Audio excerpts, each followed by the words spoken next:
buenas tardes. ¿Sí me logran escuchar? Sí. Para el Centro de Evaluación Académica es un gusto contar con ustedes hoy acá. Les presento al doctor Mario Díaz Villa. Don Mario es licenciado en Literatura e Idiomas, cuenta con estudios de maestría en Lingüística, posee un PhD de Educación de la Universidad de Londres, es profesor jubilado de la Universidad del Valle, Cali, Colombia. Actualmente es profesor de la Universidad de Santiago de Cali en la maestría de Educación. Es investigador categorizado del Instituto Colombiano para el Desarrollo de la Ciencia y la Tecnología, Francisco José de Caldas. Ha publicado diversos libros en el campo de la educación, tales como El campo intelectual de la educación en Colombia, La formación académica y la práctica pedagógica, Pedagogía, discurso y poder, El discurso pedagógico, Problemas críticos, Lectura crítica de la flexibilidad, y tiene más de 60 artículos publicados. El doctor Díaz Villa actualmente investiga sobre el campo curricular en América Latina y sobre el problema del aprendizaje en la universidad. Durante esta semana hemos venido desarrollando un curso que inició el 27 de octubre, dirigido al Departamento de Investigación y Evaluación Académica del CEA. Y el propósito de esta sesión de trabajo que hemos tenido a lo largo de esta semana ha sido fortalecer los conocimientos en materia curricular, particularmente en el área de flexibilidad curricular. Sin más, los dejo con la conferencia que nos ofrecerá el doctor Díaz Villa.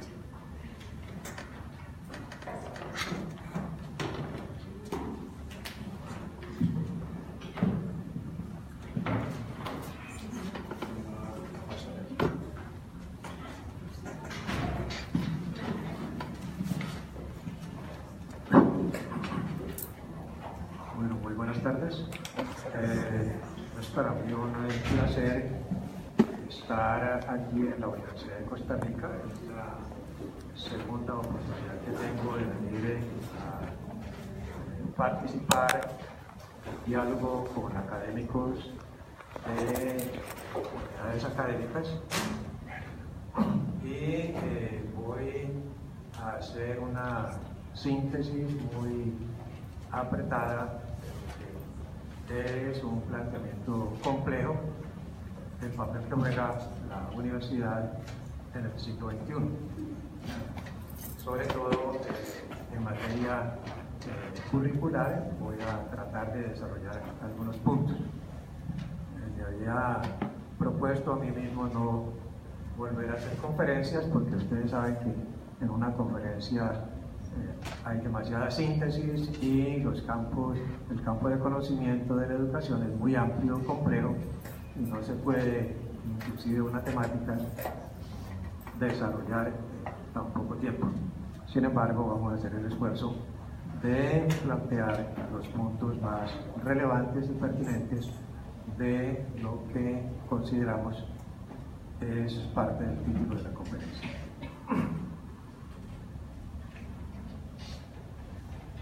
Voy a comenzar con esta red que nos muestra las diferentes y complejas relaciones que hay alrededor de la globalización y, en consecuencia, de una serie de categorías conceptuales que se mueven globalmente, que tienen un significado muy grande y muy determinante en el ser y el quehacer de la educación superior del siglo XXI, especialmente en lo que concierne a la universidad.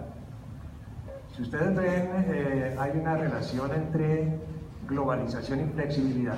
O sea, la flexibilidad no es una intuición que surge de las instituciones educativas, sino que hace parte de una política global que ha sido desarrollada a través de las agencias internacionales, especialmente el Banco Mundial, la OCDE, la UNESCO, agencias que de una u otra manera están comprometidas globalmente con podríamos decir, con la determinación de un modelo educativo global para la educación superior.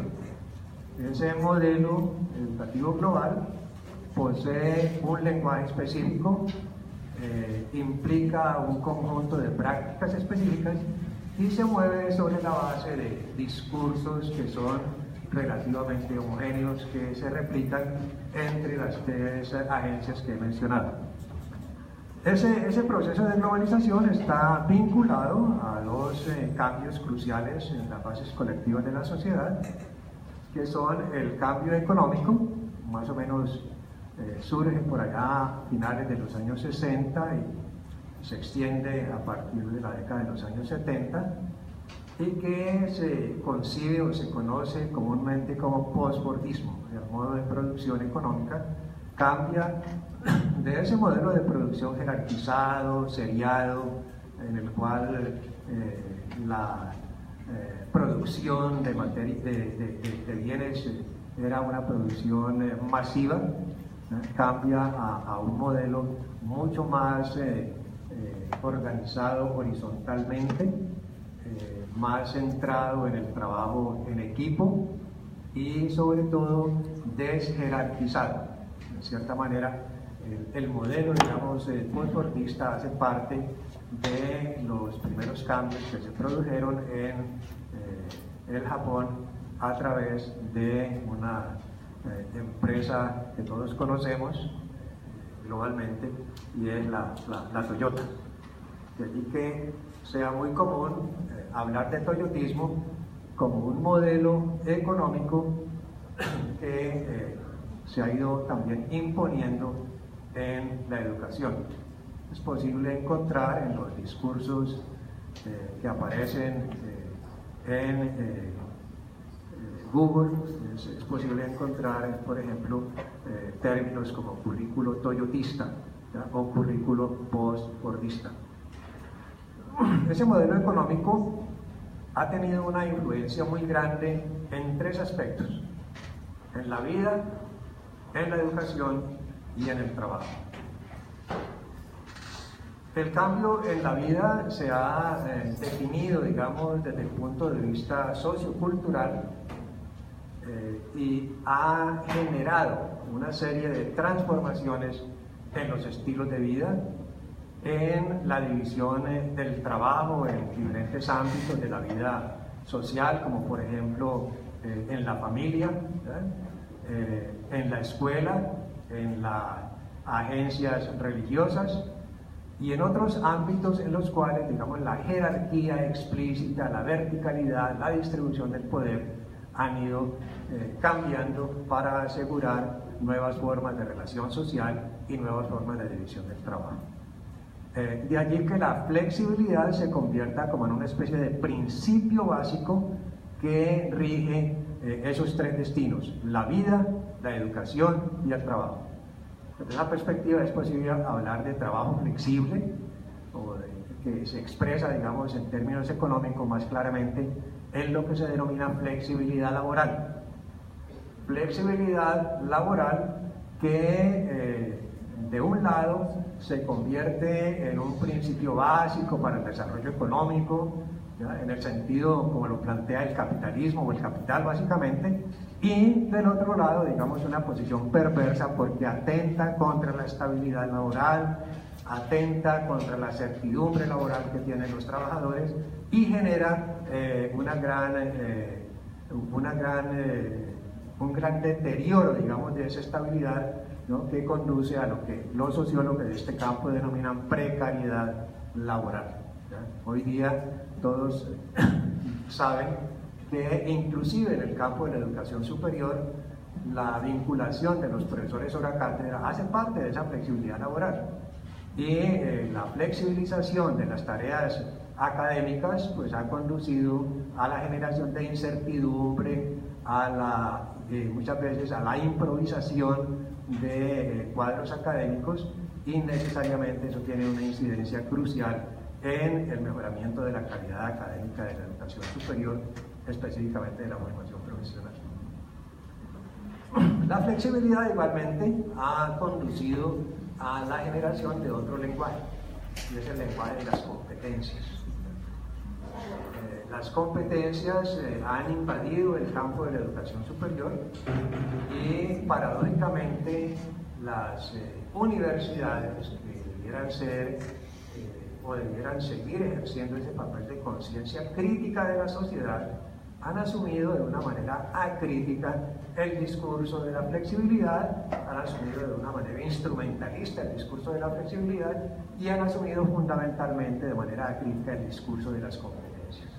Me parece que desde esa perspectiva es necesario generar discursos alternativos que por lo menos generen una promesa crítica de cara a las actuales condiciones formativas para el siglo XXI.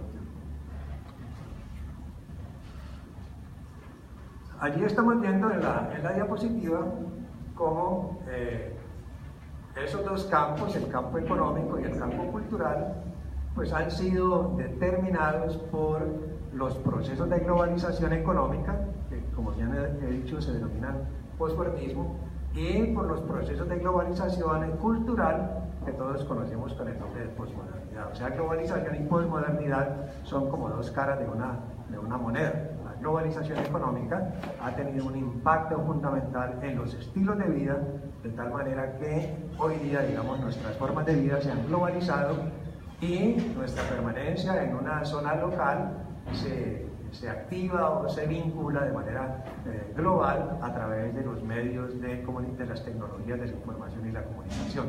Eso ha cambiado sustancialmente nuestra relación con el tiempo, ha cambiado sustancialmente nuestra relación con el espacio, ¿no?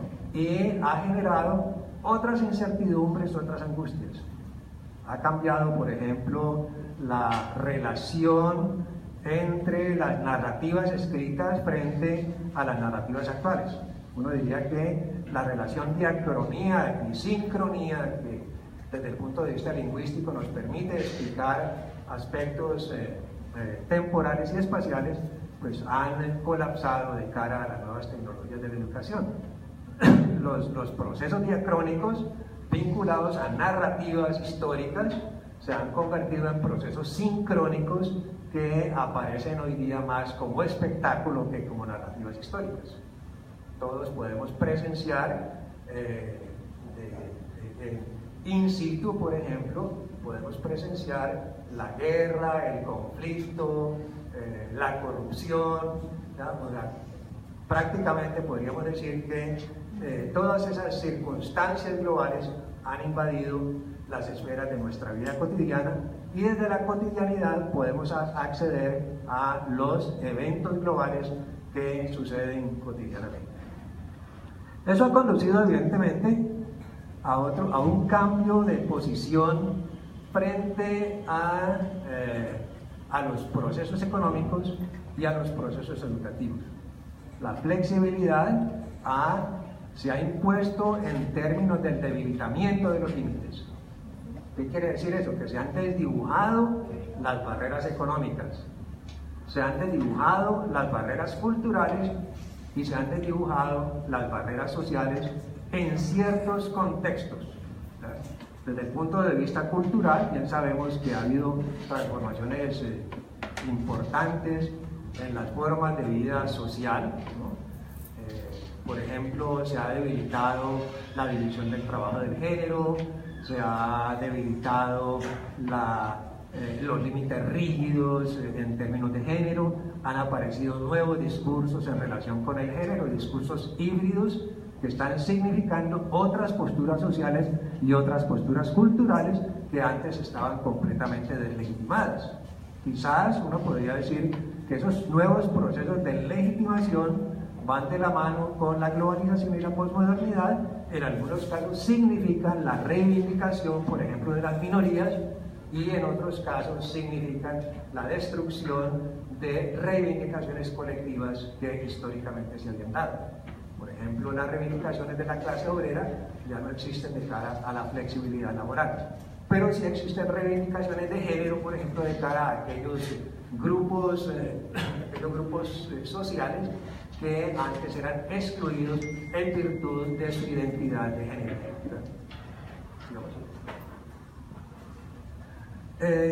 De la misma manera, digamos, podríamos decir que hay una especie de sinonimia entre globalización, entre posmodernidad y entre lo que se denomina posmodismo, que tuvo como he venido diciendo, sus desarrollos a partir de la década de los 60, tanto en el Japón como en algunos países europeos, especialmente a través del modelo que se fue desarrollando en Italia con los famosos denominados distritos industriales. Eso evidentemente ha conducido a cambios que son significativos para la educación. En el caso de la educación es en el caso en el cual nosotros tenemos que empezar a considerar cómo las transformaciones de la universidad no son eventos microscópicos. Las transformaciones de la universidad no son eventos meramente institucionales, regionales o nacionales. Hoy día la universidad no puede abstraerse de los discursos o las prácticas que producen las agencias internacionales y que generan un fuerte impacto en términos de determinación del ser, como dije hace un rato, y del quehacer de la universidad. Entonces, me parece que la universidad, el campo académico de la universidad, debiera ser un actor fundamental en la reflexión de qué es lo que le está ocurriendo a la universidad de cara a estas macro transformaciones globales que se recontextualizan a través de las políticas nacionales y que invaden todos los territorios institucionales, independientemente de que haya posturas de resistencia restringida en la universidad o independientemente de que la universidad tienda a seguir comportándose como un organismo tremendamente conservador desde el punto de vista histórico. La pregunta entonces que uno se hace es, todos esos aspectos que observan allá, digamos la nueva forma de organización del trabajo, ¿cierto? El cambio cultural, la revolución financiera, la revolución tecnológica, uno se pregunta cómo esos cambios han incidido en la educación superior, ¿qué tienen que ver con la educación superior? ¿Será que la educación superior se abstrae de esos cambios? ¿O será que la educación superior convive con esos cambios y conecta inconscientemente esos cambios? No quiero decir con esto que haya posturas, digamos, negativas de la universidad, sino que muchas veces el inconsciente cultural de la universidad intenta reproducir aspectos macroscópicos de manera acrítica. ¿Y qué tiene que ver eso, digamos, con las nuevas propuestas que hoy día circulan globalmente en la educación superior, que se denominan especialmente flexibilidad? Flexibilidad que tiene una serie de acepciones, ¿no?, que yo he venido trabajando, una de las cuales me parece muy importante y tiene que ver con lo que denominamos, que aparece ahí en la pantalla, flexibilidad curricular.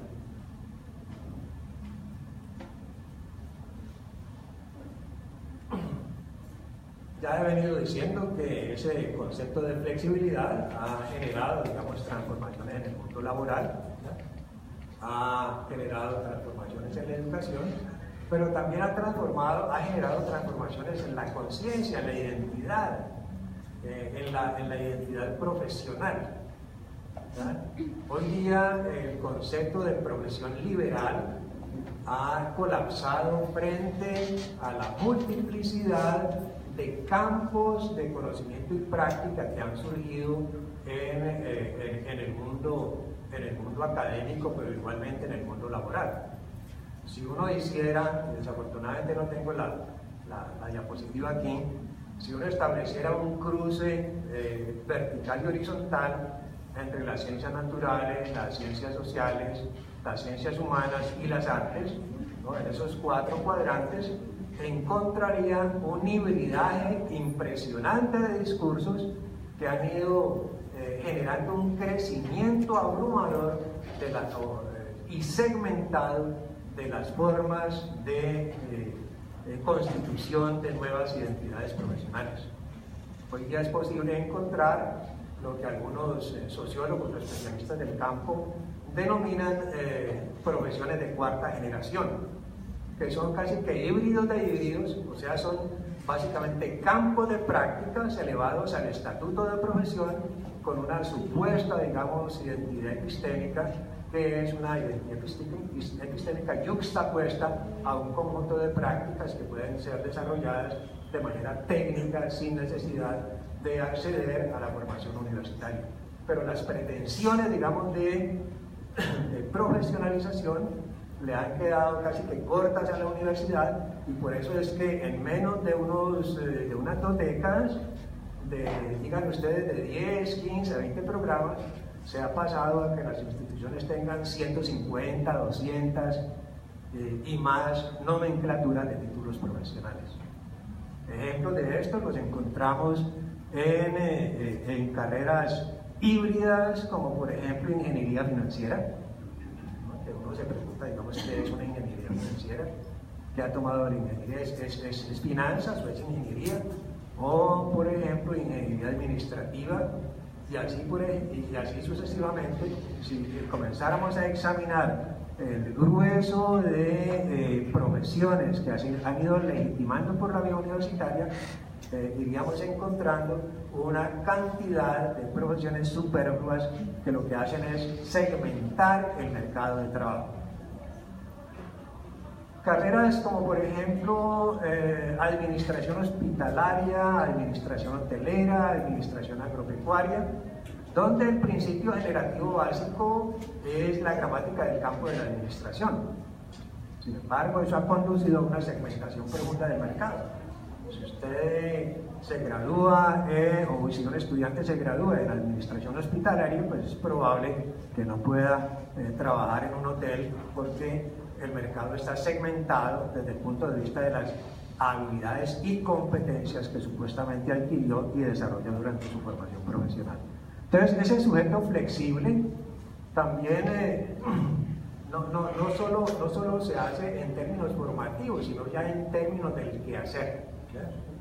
El mundo del trabajo se ha vuelto tan flexible que han colapsado las relaciones entre trabajo y descanso. Algunos sociólogos dicen que hoy día ya no se trabaja para vivir, sino que se vive para trabajar. Eso hace parte de la flexibilidad laboral, ¿no? Que hace, por ejemplo, que también se hayan transformado los horarios, ¿no? Que ya no existan horas extras, que ya no exista cierto bienestar para el descanso, etcétera, etcétera. O sea, ese sujeto flexible hace parte también de la problemática educativa, porque ella contribuye a formar hoy día un sujeto supuestamente flexible para el trabajo. Esto podemos pasar. Bueno, no dejémosla. Aquí observan ustedes que aparece una relación entre lo que hoy día se denomina especialización flexible y flexibilidad subjetiva. Algunos críticos de este tipo de flexibilidad, como es un grupo neomarxista italiano, ha producido ese concepto de flexibilidad subjetiva, que dice que es la traducción psíquica, ¿no?, de un conjunto de condiciones laborales y procesos organizativos, ¿no?, que de una u otra manera están generando el ser y el quehacer de un individuo en la sociedad. Entonces, esa especialización flexible es un conjunto de competencias que ha internalizado el sujeto y que le permiten supuestamente moverse en una diversidad de contextos y al mismo tiempo el trasegar por el tiempo y el espacio de una manera totalmente amplia, abierta y flexible, pero también llena de incertidumbres, llena de angustias laborales, ¿no?, que son retratadas, por ejemplo, en un famoso libro de Richard Sennett que titula La corrosión del carácter. Richard Sennett dice cómo el capitalismo corroe el carácter, ¿no? ¿Por qué? Porque genera incertidumbre, ¿no? Y muestra, en ese texto muestra, por ejemplo, la relación entre el padre y el hijo. El padre tuvo una estabilidad laboral por 30 años, eso le permitió educar a sus hijos, tener una vivienda, conseguir el bienestar para esa vivienda, darle bienestar a su familia y finalmente jubilarse tranquilamente, ¿no?, después de haber trabajado durante un largo periodo de tiempo. Ahora los hijos, en cambio, ya no tienen esas expectativas, o sea, sus expectativas ya no son de largo plazo, porque la flexibilidad laboral hace que hoy día estén en una ciudad trabajando por un año, luego pasan a otra institución y así sucesivamente están cambiando de trabajo, ¿no? Esto ha sido examinado por sociólogos de las profesiones que dicen que está en la situación que hoy día un profesional puede cambiar hasta 3 y 4 veces de profesión y hasta 5 o 6 veces de ocupación. O sea, eso nos está mostrando, digamos, un panorama bastante incierto en el mundo laboral. Esto se complementa con el incremento de las tecnologías de la información y la comunicación, pues que también han ido horadando, ¿no?, espacios laborales a una gran cantidad de actores.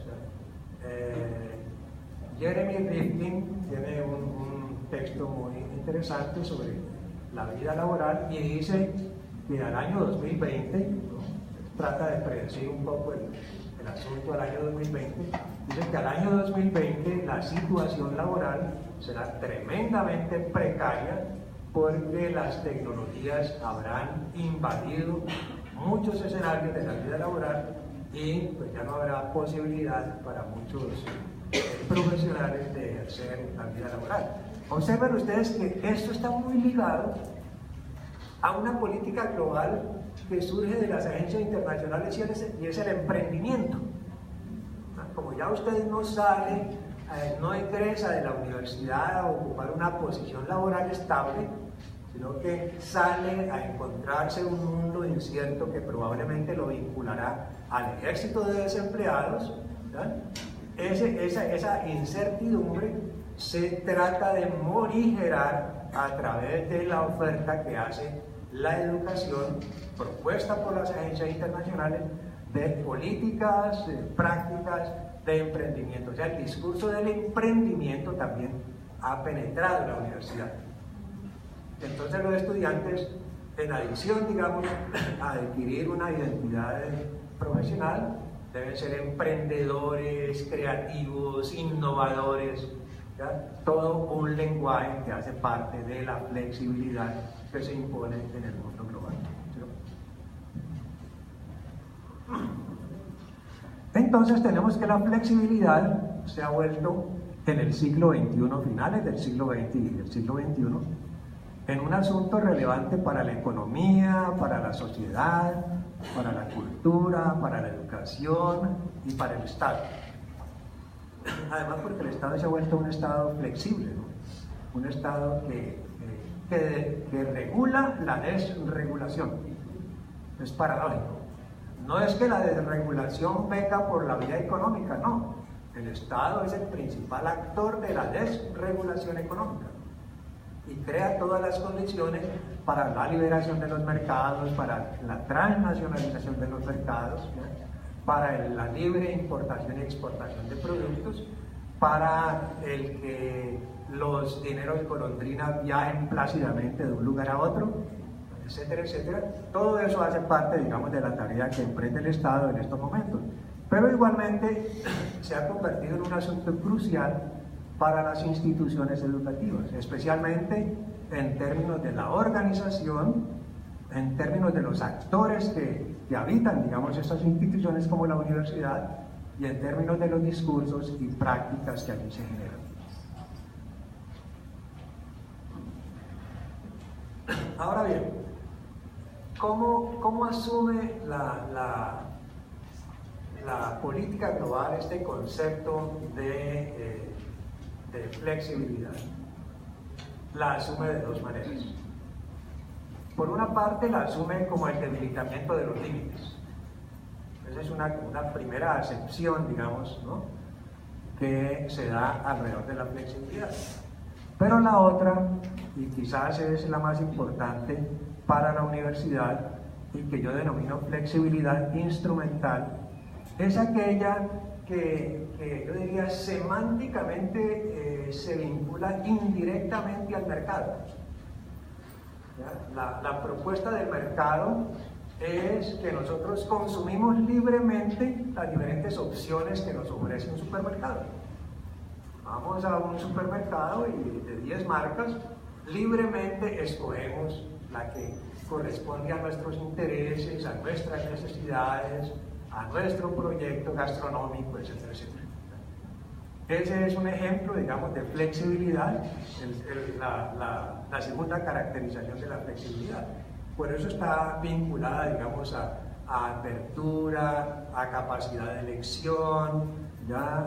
A opcionalidad, ¿ya? A electividad, o sea, esa noción instrumental de flexibilidad que ha ingresado a la universidad en forma de lo que yo denomino flexibilidad cuantitativa, ¿ya? Y se ha instalado en los programas de formación. No sé si aquí, pero en muchos países de América Latina, cuando se habla de flexibilidad curricular, la descripción que se hace de ella es que el estudiante tiene la libertad de elegir de entre un pequeño menú un conjunto de asignaturas electivas. O sea, hay un programa que tiene 40, 50 asignaturas, en algunos casos más, pero de esas asignaturas hay un pequeño menú que el estudiante elige libremente. Y ese menú es lo que se denomina menú flexible, y esa es la flexibilidad curricular. ¿Sí ven? O sea, esa flexibilidad curricular es una flexibilidad instrumental. ¿Por qué? Porque puede perfectamente medirse en términos cuantitativos. Hay programas que tienen 20% de flexibilidad, otros 30% de flexibilidad. Hay instituciones, como por ejemplo ocurre con una universidad de élite en Colombia que tiene el 50% de flexibilidad. Y uno se pregunta qué es el resto para completar el 100%. El resto es un conjunto de contenidos completamente rígidos.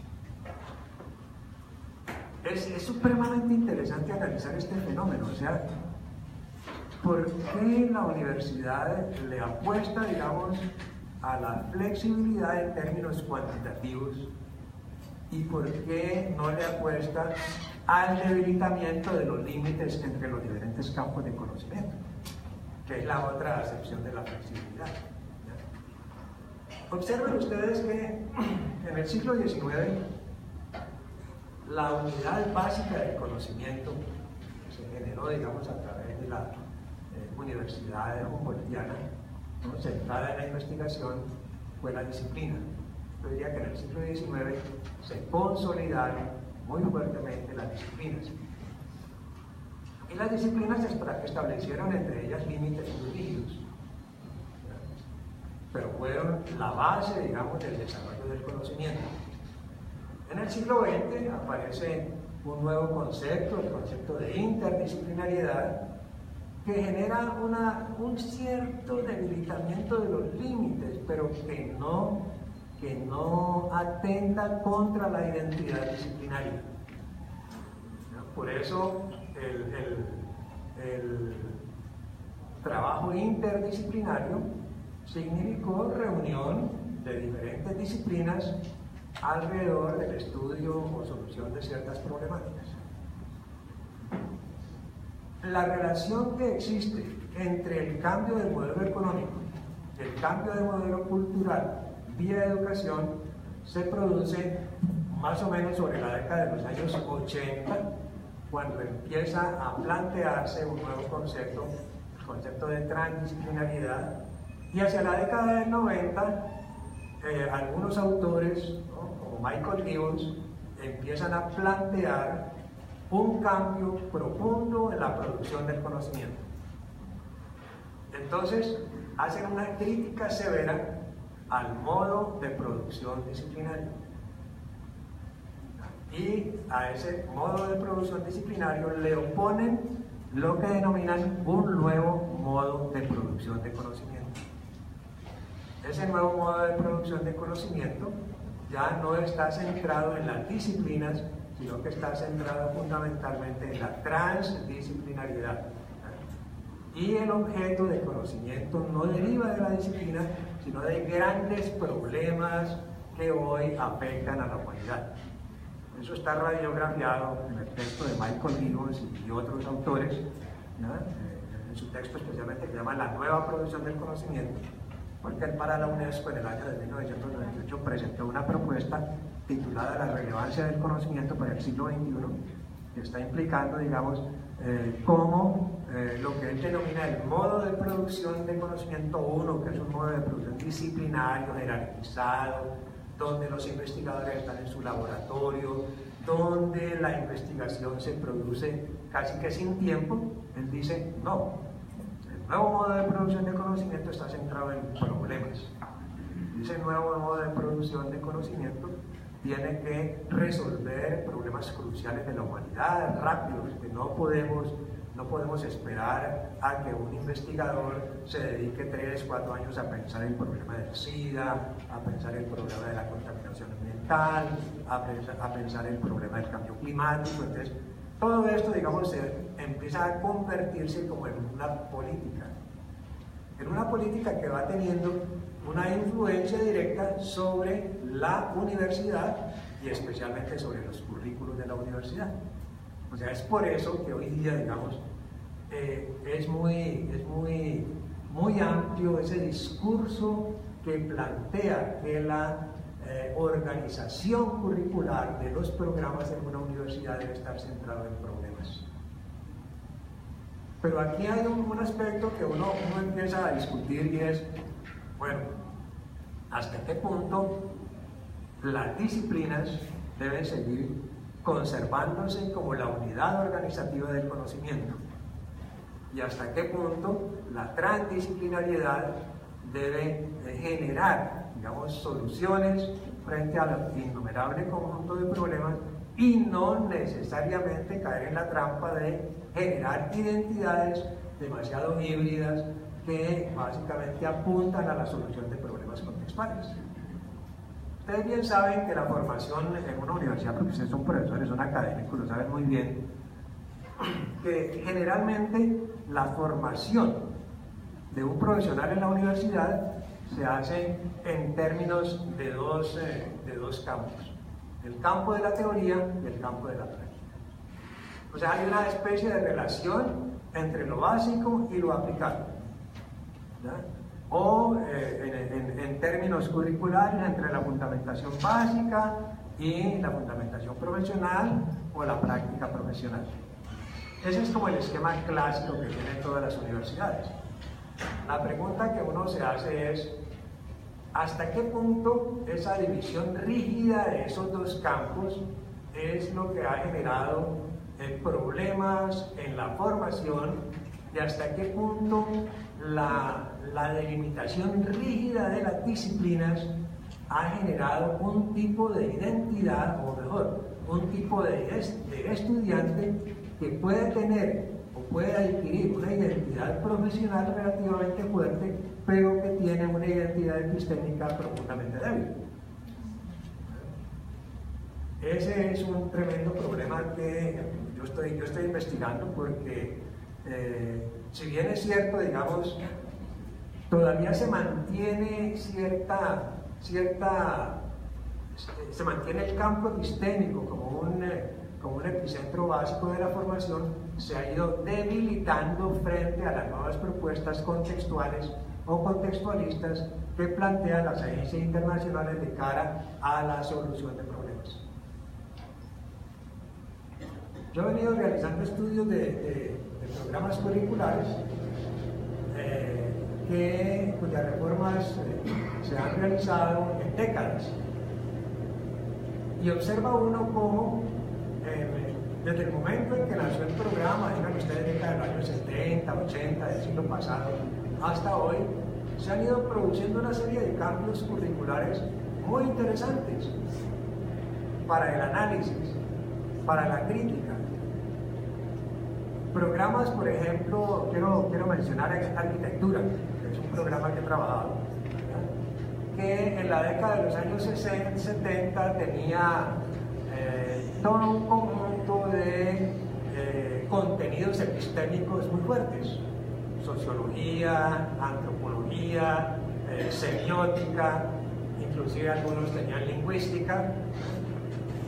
Con el correr del tiempo, ya en el siglo XXI, esos contenidos desaparecieron, y ahora lo que uno encuentra es problemas urbanos, paisajismo, ciudad y contaminación, que son prácticamente contenidos totalmente contextuales que no tienen una fundamentación epistémica fuerte.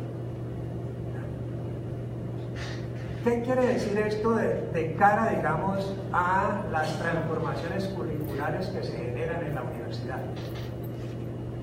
Hay conciencia, me excusa la pregunta, hay conciencia de los profesores, hay conciencia de las comisiones curriculares de este tipo de cambios.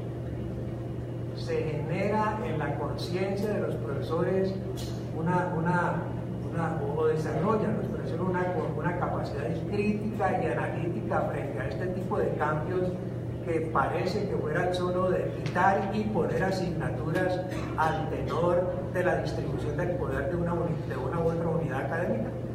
O estamos presenciando un cambio curricular que es la expresión institucional de demandas y determinaciones globales frente a el nuevo modelo de producción de conocimiento centrado fundamentalmente en problemas, centrado fundamentalmente en el hacer, sin que haya una auténtica comprensión del mundo y de sus problemas. Ejemplo lo vemos en otro programa como comunicación.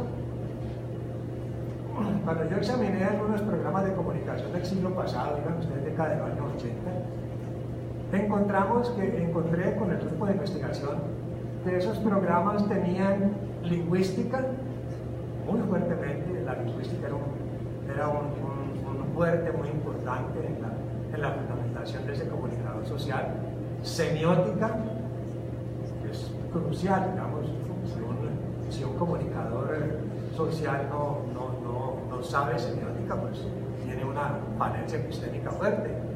Retórica, no solo retórica, digamos, verbal, ¿no?, sino también retórica de la imagen, ¿no? Ese comunicador debe saber retórica de la imagen, ¿no?, porque el ejercicio de construcción de mensajes publicitarios, ¿no?, o de mensaje visual, pues requiere todo un conocimiento de la retórica para poder comprender, ¿no?, cuál es la relación entre, en una valla publicitaria, la relación entre X, Y y Z objetos que se están proponiendo al consumidor, ¿no? Sociología, ¿no?, antropología. Sin embargo, uno comienza a observar que esos programas fueron lentamente debilitando el campo epistémico y hoy día se encuentran un conjunto de materias como, ya no es semiótica, sino que ahora es taller de redacción, ahora es producción audiovisual, ahora es fotografía, ahora es todo un conjunto, digamos, audiovisuales 1, audiovisuales 2, etcétera, etcétera, pero la semiótica, la sociología, elementos que eran fundamentales para construir una verdadera identidad epistémica y profesional, han colapsado. Entonces ahora tenemos una persona que sabe hacer muchas cosas, ¿no?, y que se inscribe en el discurso de las competencias, pero es un profesional que no tiene una identidad epistémica y que no comprende muchas veces las cosas que hace. Yo recuerdo hace unos 3 años estuve en un encuentro en la Universidad Javeriana de Cali a propósito de un programa que cumplía 10 años de comunicación social. Y me encontré con frases como esta de los egresados después de 10 años. Decían: nosotros sabemos hacer muchas cosas. Si nos mandan a hacer radio, hacemos radio. Si nos mandan a hacer cine, hacemos cine. Pero eso sí, no nos hablen de lingüística, no nos hablen de semiótica, porque de eso no sabemos mucho. Entonces miren ustedes, esto es un ejemplo realmente paradójico de una situación que está aconteciendo en la universidad. Eso para hablar únicamente de los programas. Si nosotros cruzamos esa relación con el campo académico, porque para comprender la universidad hay que actuar selectivamente sobre los campos. Hay como 4 grandes campos en la universidad que constituyen ciertas fuerzas que no se que no se tocan entre sí, la relación entre el campo curricular y el campo académico es todo un conflicto.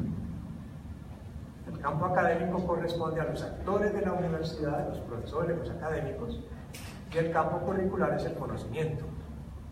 Así que uno podría hacer una especie de ángulo, colocando aquí arriba el conocimiento, de este lado los profesores, y del campo académico, de este lado el campo curricular, ¿no? ¿Por qué? Porque la unidad, la base, la sustancia, como dice Burton Clark, de la universidad es el conocimiento.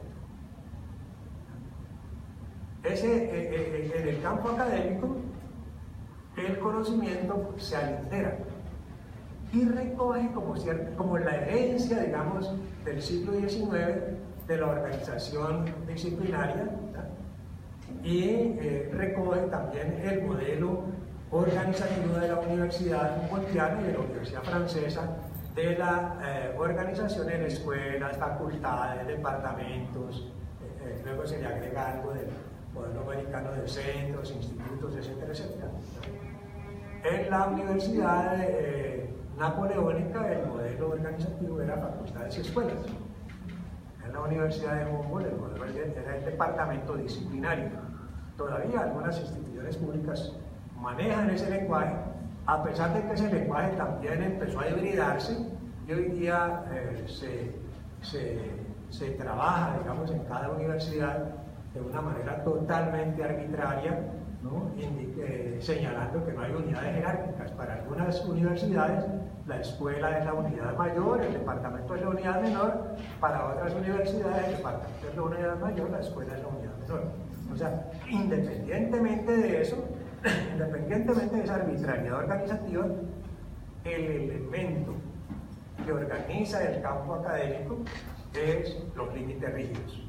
O sea, los límites rígidos celebran la insularidad, el aislamiento, las identidades muy fuertes de cada unidad académica, el territorialismo, la xenopatía, ¿ya?, la exclusión, etcétera, etcétera.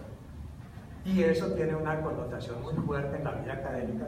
¿Por qué? Porque el conocimiento de la universidad debiera ser un conocimiento integrado, total, holístico y no segmentado. Quiero colocar un ejemplo que le colocaba a los colegas con los cuales he estado trabajando durante la semana. Es que yo tengo formación lingüística y por circunstancias llegué a la Facultad de Educación de la Universidad del Valle, pero yo quería ser profesor de lingüística y ser profesor de semiótica, además porque había durante 8 años trabajado semiótica en una universidad privada.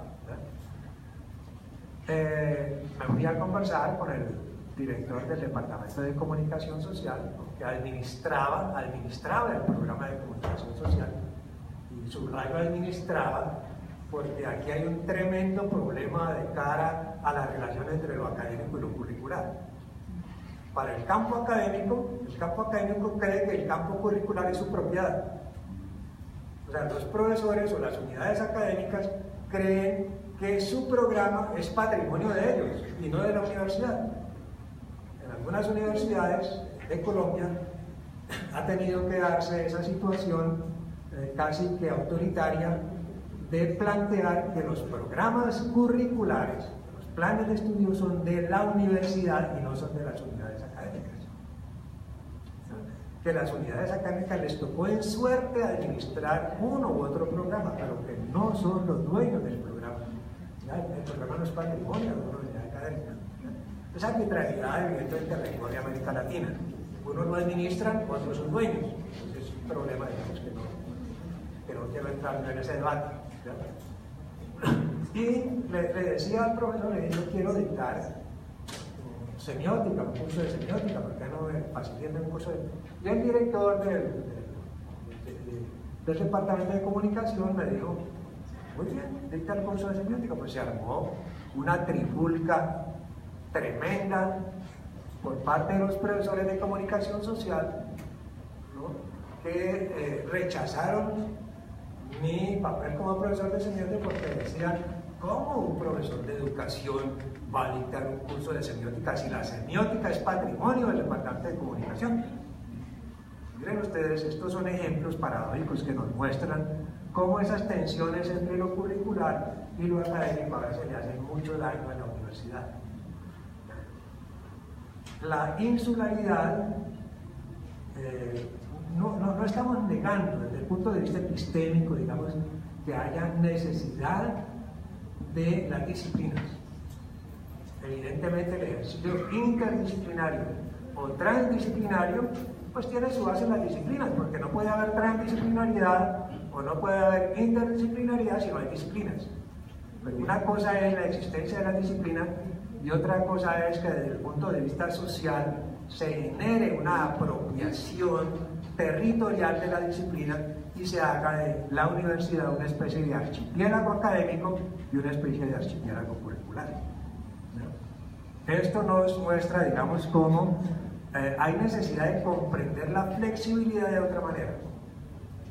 Hay necesidad de que tanto en el campo académico como en el campo curricular haya cierta flexibilidad, cierto debilitamiento de los límites que favorezca el diálogo académico, la interacción académica, el trabajo en equipo de profesores de diferentes áreas.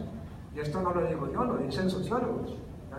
Wallerstein, quien es uno de los más importantes representantes de las ciencias sociales, en uno de sus textos, Abrir las ciencias sociales, él dice que en la universidad contemporánea, en la universidad del final del siglo XX y del siglo XXI, un profesor debiera por lo menos pertenecer a 2 departamentos para generar ese diálogo.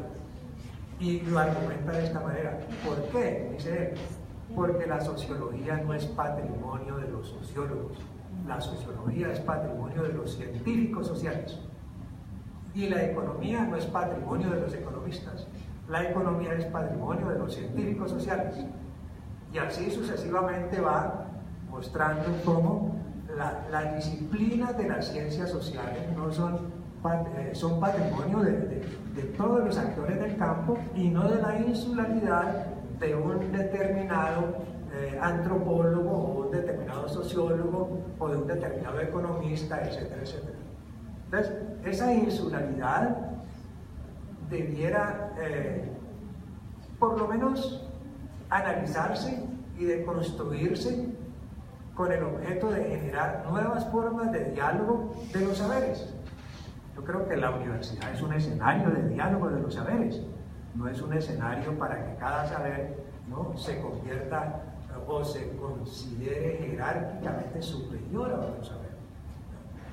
Pero ese es el gran problema de la universidad. Y en materia curricular, esa insularidad se expresa también en los currículos totalmente agregados. O sea, agregados de asignaturas.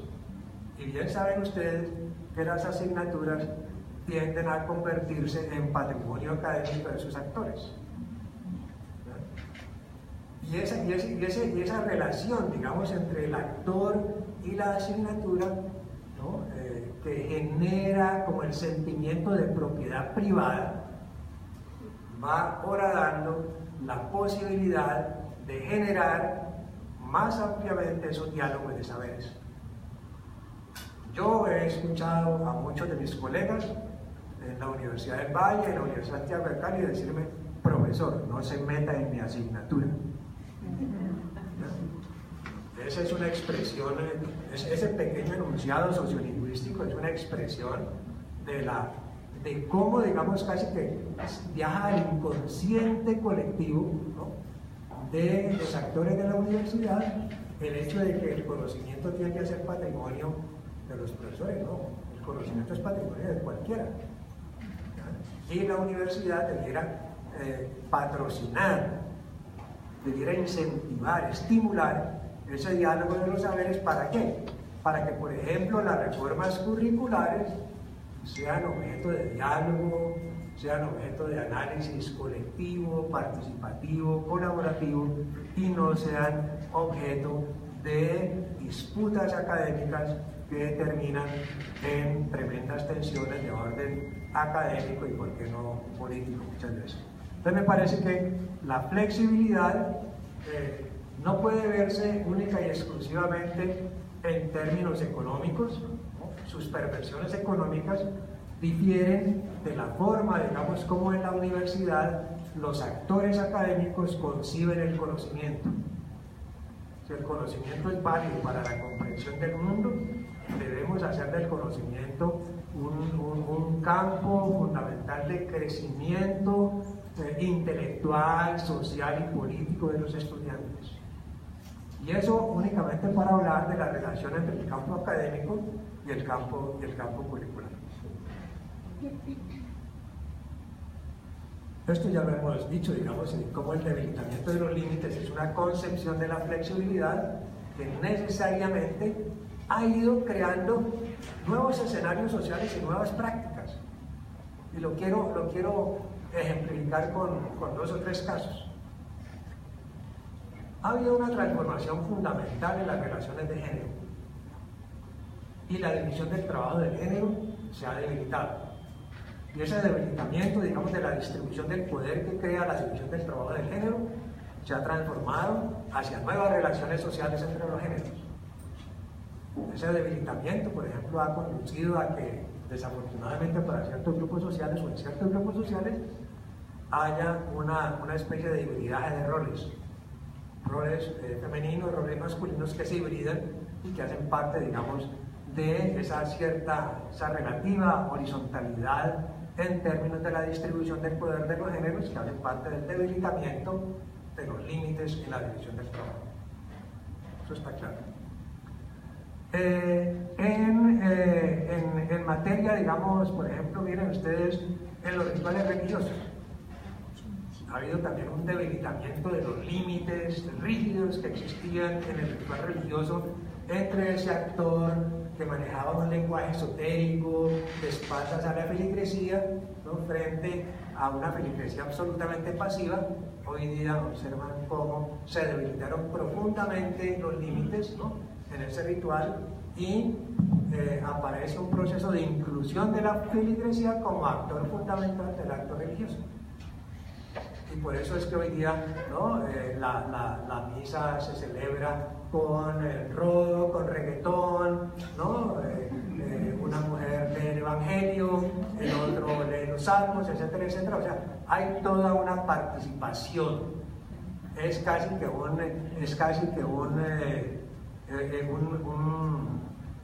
un escenario colectivo, ¿no? Donde el suceso transcurre de manera participativa y horizontal. O sea, el ritualismo de décadas anteriores dio paso a una desritualización. Se han debilitado los límites entre las relaciones sociales de los niños con los adultos. Y evidentemente, pues, eso lo podemos derivar a la escuela y decir que se han transformado profundamente las relaciones entre los maestros y los adultos. O sea, ya el maestro, en ese debilitamiento de esas relaciones sociales, en ese debilitamiento de los límites simbólicos entre el maestro y el alumno tiene un papel más protagónico, tiene un papel más activo, tiene un papel más creativo, ¿ya? Pero no hace parte, eso es algo que debe quedar muy claro, no hace parte de ese discurso instrumentalista y pedagogista de que el maestro debe ser un colaborador, de que el maestro debe ser un guía, un orientador. No, hay que examinarlo en términos estructurales de lo que ha ocurrido en las relaciones sociales modernas o posmodernas.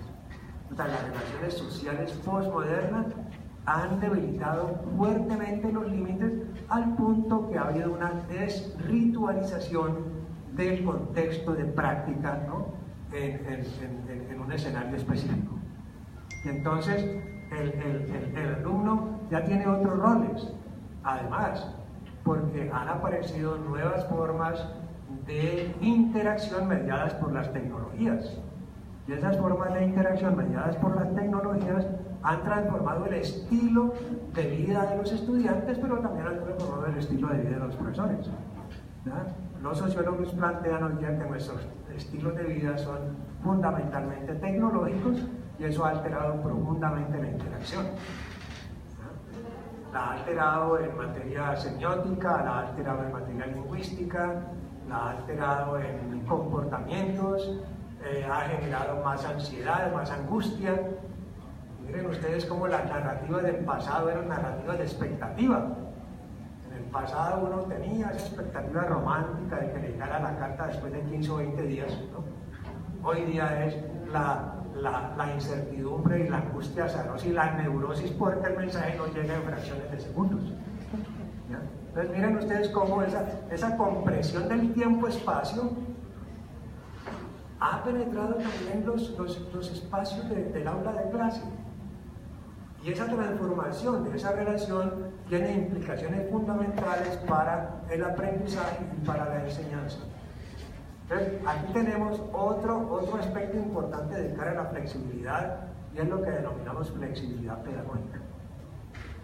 O sea, de la misma manera que hemos venido hablando de la necesidad de que haya un mayor diálogo de saberes en el campo académico, de la misma manera que hemos venido planteando que debe haber una mayor interacción de los conocimientos en el currículo, y de que los conocimientos en el currículo no deben estar segmentados, aislados, ¿no? Protegidos, inmunes a cualquier transformación.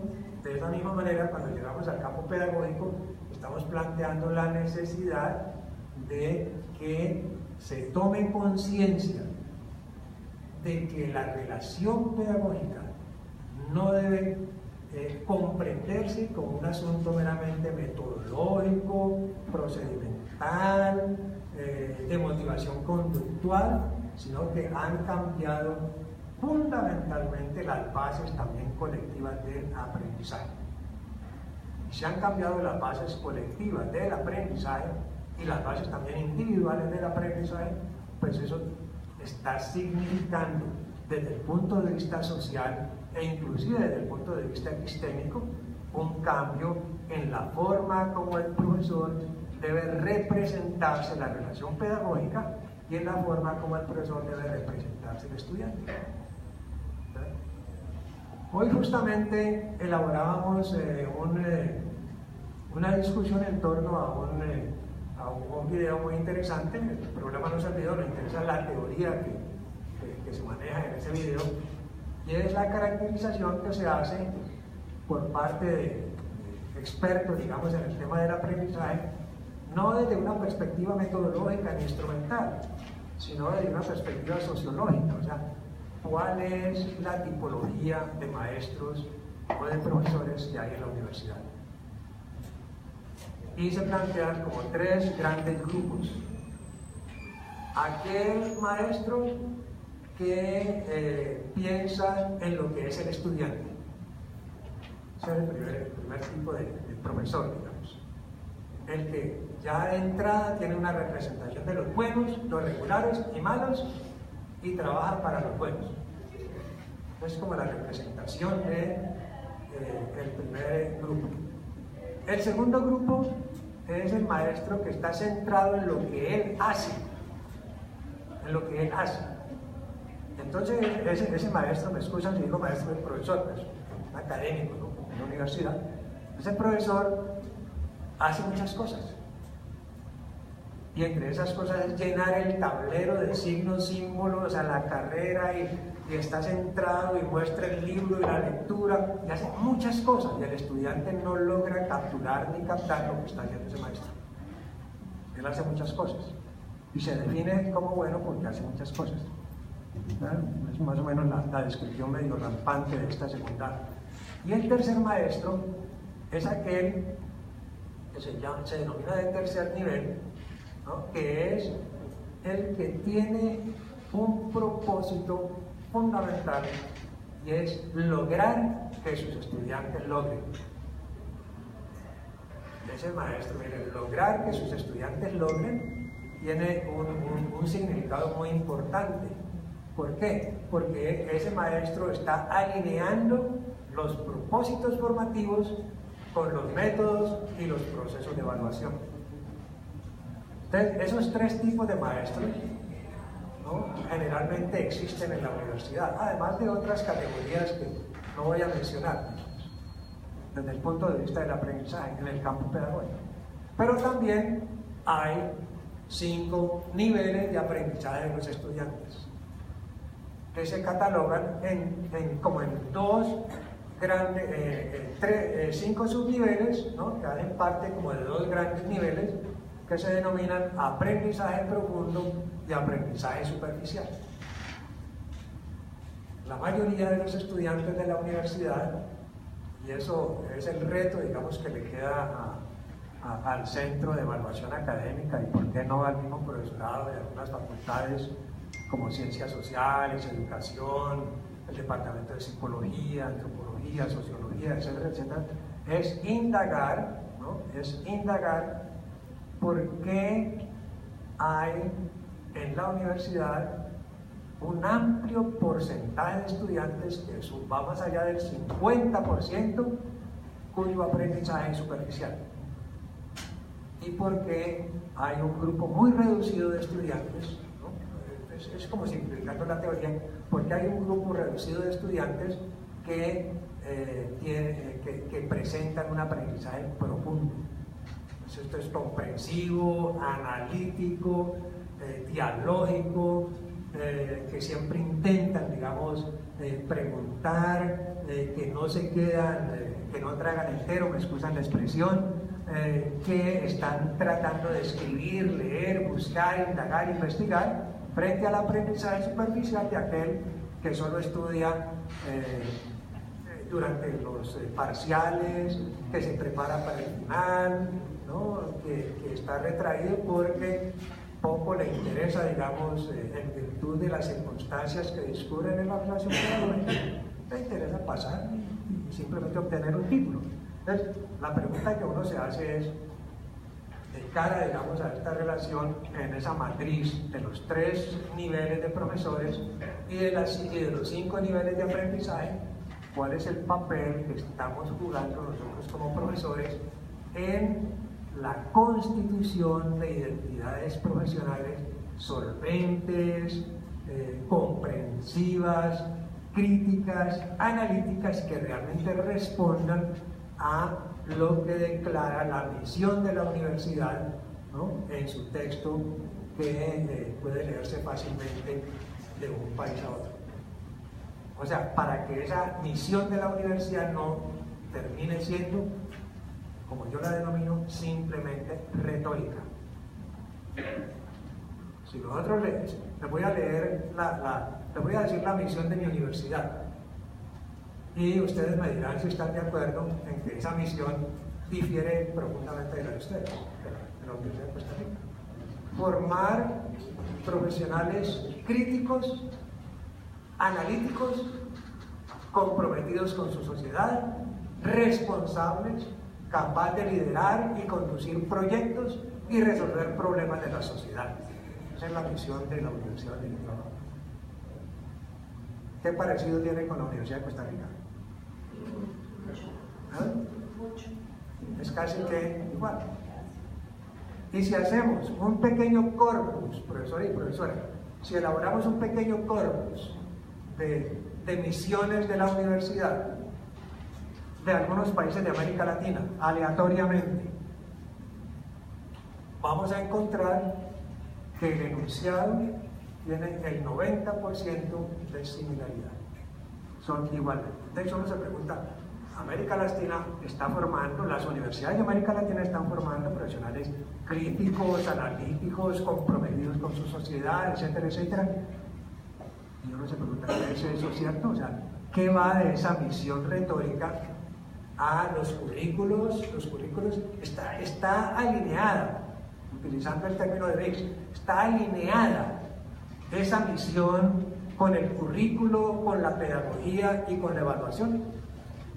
O hay una desalineación casi que total entre la misión, el currículo, la pedagogía y la evaluación, sin que intervenga en este caso, digamos, el campo académico, sus actores fundamentales, que son los profesores. ¿No?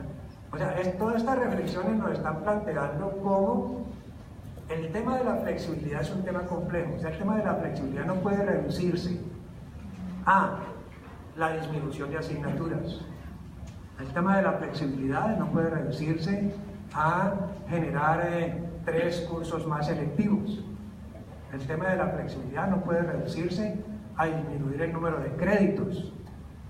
El tema de la flexibilidad no puede reducirse a la opción que tiene el estudiante de realizar el curso en la institución de al lado, o de hacerlo en otra universidad del país, o hacerlo en exterior, ¿no? Miren ustedes que la flexibilidad también tiene esa otra acepción: movilidad estudiantil, ¿no?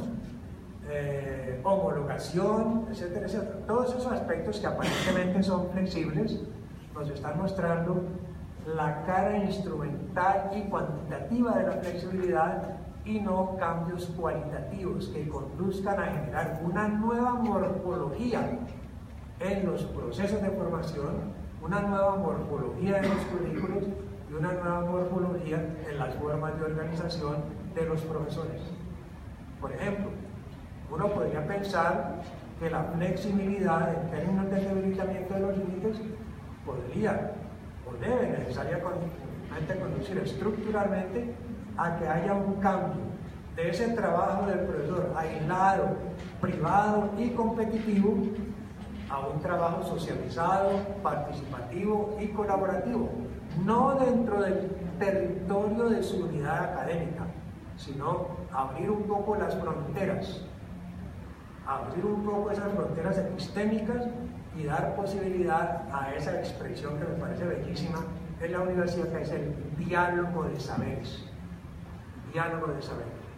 Que pueda las ciencias naturales dialogar con las ciencias sociales, pero no crear muros, ¿no?, de contención de los discursos y las prácticas de un lugar a otro y viceversa. Lo mismo sucede en la relación pedagógica. Generar, por ejemplo, prácticas de aprendizaje socializado, participativo, colaborativo, que promuevan un mayor protagonismo del estudiante, pero no desde el punto de vista meramente pedagógico, ¿no?, sino desde el punto de vista de mostrar la importancia que tiene hoy día el trabajo en equipo, ¿no?, para producir alternativas, ser más creativo, más innovador y por lo tanto, digamos, estar más en consonancia con los problemas sociales, políticos y culturales de la época. Yo creo que esto, digamos, que he venido planteando, que estamos aquí en la presentación, yo le dejo la presentación a la doctora Adriana para que ella gentilmente les la entrega a quienes estén interesados, ¿no?, con el propósito que se comprenda que estos discursos, digamos, de la flexibilidad, y eso que no he hablado de las competencias, ¿no?, de las competencias podría hablar en otro seminario, ¿no?, mañana voy a hablar de eso, de las competencias, son temas de mucho interés en la vida actual de la universidad, que es muy importante pensar hoy día la universidad en términos de los límites, o sea, cuál es la relación que generan los límites rígidos en términos del conocimiento de la universidad, en términos de la investigación, en términos de la docencia, en términos de la proyección social, ¿no?, en términos de, creo que ya dije, de la investigación. O sea, todos esos aspectos deben conducir a pensar la universidad hasta qué punto, digamos, esos límites rígidos generan limitaciones, delimitaciones, fronteras, exclusiones que inhiben muchas veces el desarrollo del conocimiento. Me parece que esa es una apuesta muy importante que podemos hacer nosotros si queremos pensar la universidad de otra manera, o sea, como parodiando, digamos, el texto de un autor que trabajó mucho el tema del toyotismo, como pensar la universidad al revés, o sea, pensarla de otra manera, y no pensarla, digamos, desde esa perspectiva tremendamente conservadora, no en términos políticos, sino en términos epistémicos, que todavía arrastra, digamos, ¿no?, la insularidad que se produjo casi desde el Trivium y el Quadrivium en la Edad Media. a manera de ejemplo para concluir, les quiero presentar una anécdota de un sociólogo de educación superior que decía que si nosotros trajéramos un personaje de la Edad Media a una ciudad como Nueva York o cualquier ciudad, digamos, pues moderna, se enloquecería, no sería capaz de comprender en ese viaje, ¿no? Esa ciudad, ¿no? La complejidad.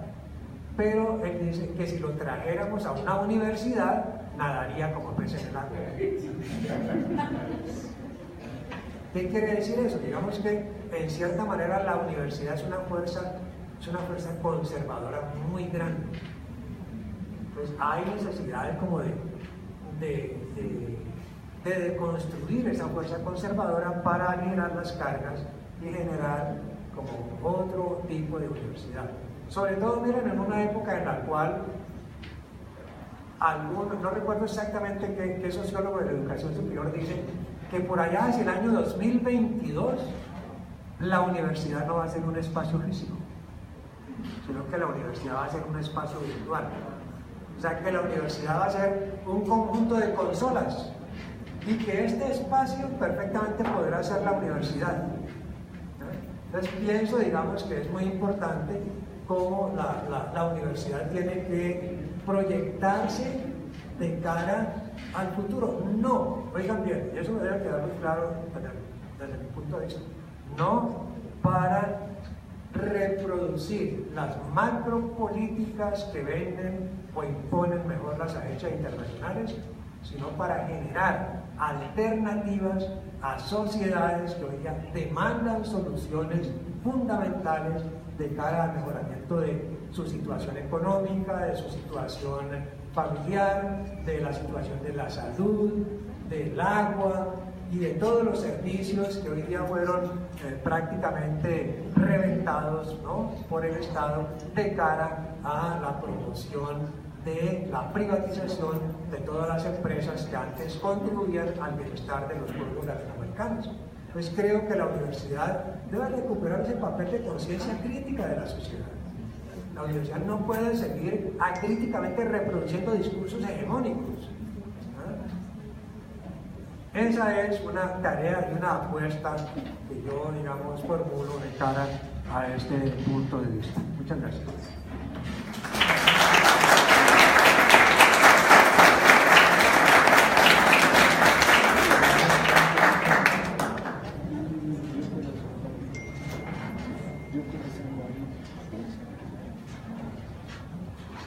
En nombre del CEA queremos agradecerles la participación en esta conferencia y como el doctor Villa lo mencionaba, la presentación que él expuso hoy queda en el CEA por si alguno o alguna de ustedes está interesada en que se le remita. Muchas gracias.